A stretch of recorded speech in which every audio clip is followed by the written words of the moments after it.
নমস্কার বন্ধুরা, হিন্দুদের একটি অন্যতম উৎসব হলো রাখি পূর্ণিমা বা রাখি বন্ধন।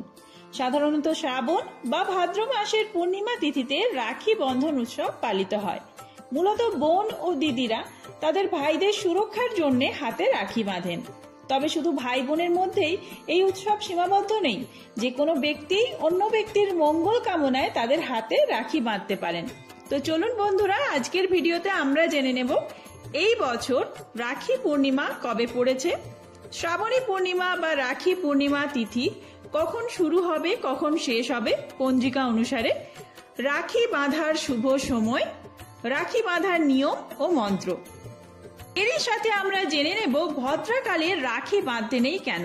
তো আর দেরি না করে ভিডিওটি শুরু করা যাক। যদি আমার চ্যানেলে নতুন হয়ে থাকেন অবশ্যই চ্যানেলটি সাবস্ক্রাইব করে এবং ভিডিওতে একটি লাইক করে শেষ পর্যন্ত সাথে থাকবেন। আশা করি ভিডিওটি আপনাদের জন্য খুবই হেল্পফুল হবে। সবাইকে